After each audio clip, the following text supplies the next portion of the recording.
लोधा संभागीय महामंत्री, हाड़ौती लोधा क्षत्रिय महासभा समिति, नगर निगम के कर्मचारी और अधिकारीगण,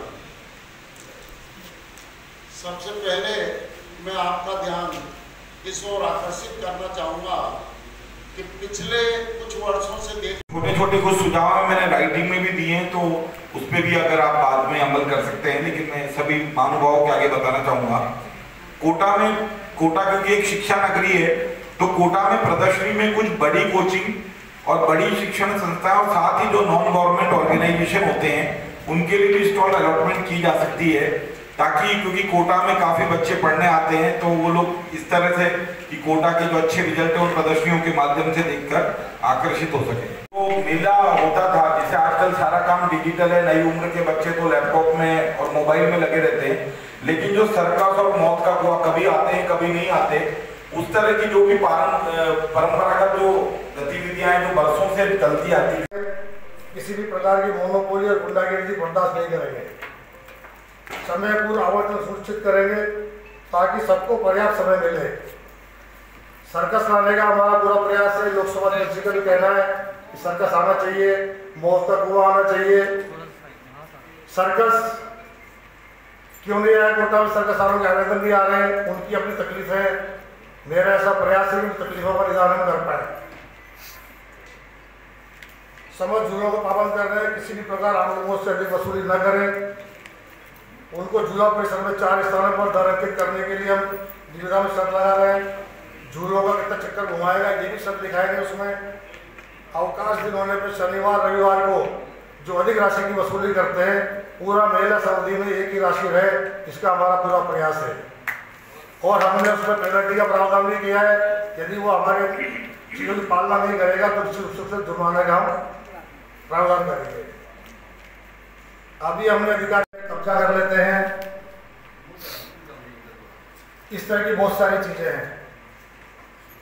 131वां दशहरा मेला हम आयोजित करने जा रहे हैं, जिसका प्रारंभ 3 अक्टूबर से होगा और समापन 28 अक्टूबर को होगा। 12 अक्टूबर को रावण दहन का कार्यक्रम होगा।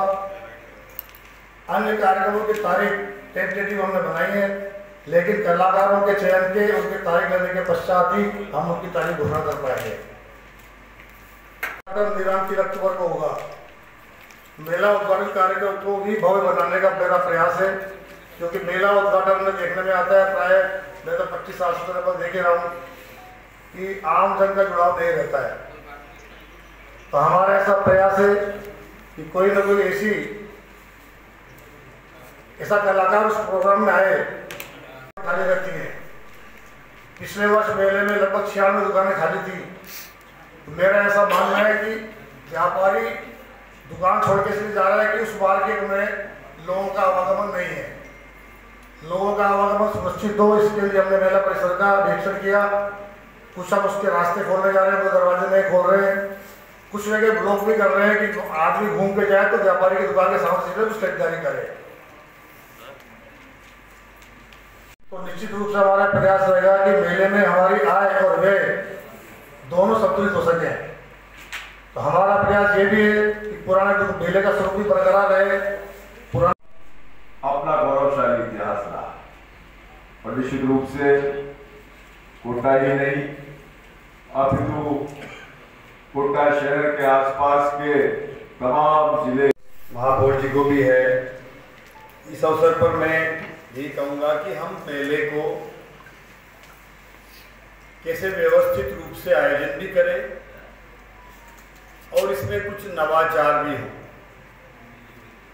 परंपरागत रूप से भी मेला आयोजित हो रहा है, लेकिन अगर हमें आज के परिप्रेक्ष्य में अब कुछ बदलाव भी आया है, चाहे वो हमारे पहले मेले में ग्रामीण बंधु अधिकतर आते थे, शहरवासी भी आते थे, और वो यहाँ से कई तरह की अपनी आवश्यकताओं की चीज़ों को खरीदारी भी करते थे। अब भी एक बदलाव आया है, नए नए मॉल खुल गए, कई शहरों में भी अपनी आवश्यकताएं की चीज़ें मिल रही है और गांव में भी अब मिलने लग गई। तो उस तरह का कई अपनी परचेजिंग की जो पहले